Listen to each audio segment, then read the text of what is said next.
भगवान नटराज के पैरों के नीचे जो दानव दबा रहता है उसका नाम है अपस्मार। उसका एक नाम मुयालक भी है। अपस्मार एक बौना दानव है जिसे अज्ञानता और विस्मृति का जनक बताया गया है। इसे रोग का प्रतिनिधि माना जाता है। आज भी मिर्गी के रोग को संस्कृत में अपस्मार ही कहते हैं।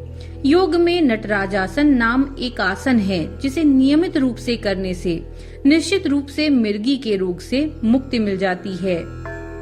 भगवान शिव ने अपस्मार को अपने पैरों के नीचे क्यों दबाया नटराज स्वरूप में, इसके पीछे एक बड़ी ही रोचक सी कथा है। तो चलिए शुरू करते हैं। एक बार अनेक ऋषि अपनी अपनी पत्नियों के साथ हवन और साधना कर रहे थे। प्रभु की माया से उन्हें अपने त्याग और सिद्धियों पर अभिमान हो गया। उन्हें लगा कि संसार केवल उन्हीं की सिद्धियों पर टिका है। तभी भगवान शंकर और माता पार्वती भिक्षुक के वेश में वहां पधारे, जिससे सभी स्त्रियां उन्हें प्रणाम करने के लिए यज्ञ छोड़कर उठ खड़ी हुईं। इससे उन ऋषियों को बड़ा क्रोध आया और उन्होंने अपनी सिद्धि से कई विषधर सर्पों को उत्पन्न किया और उन्हें भिक्षुक रूपी महादेव पर आक्रमण करने को कहा।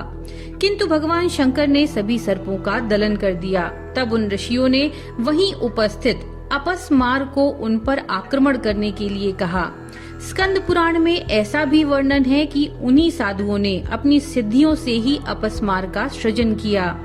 अपस्मार ने दोनों पर आक्रमण किया और अपनी शक्ति से माता पार्वती को भ्रमित कर दिया और उनकी चेतना लुप्त कर दी, जिससे वे अचेत हो गयीं। ये देखकर भगवान शंकर अत्यधिक क्रुद्ध हुए और उन्होंने 14 बार अपने डमरू का नाद किया। उस भीषण नाद को अपस्मार सहन न कर पाया और भूमि पर गिर गया। उसके बाद उन्होंने एक अलौकिक नटराज का रूप धारण किया और अपस्मार को अपने पैरों के नीचे दबाकर नृत्य करने लगे। नटराज रूप में भगवान शंकर ने एक पैर से उसे दबाकर तथा एक पैर उठाकर अपस्मार की सभी शक्तियों का दलन कर दिया और स्वयं संतुलित होकर स्थिर हो गए।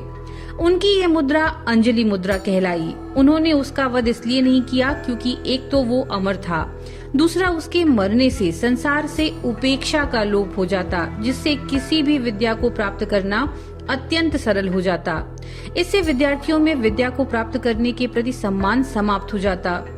जब उन साधुओं ने भगवान शंकर का वो रूप देखा तो उनका अभिमान समाप्त हो गया और वे बारंबार उनकी स्तुति करने लगे। उन्होंने उसी प्रकार अपस्मार को निष्क्रिय रखने की प्रार्थना की ताकि भविष्य में संसार में कोई उसकी शक्तियों के प्रभाव में न आए।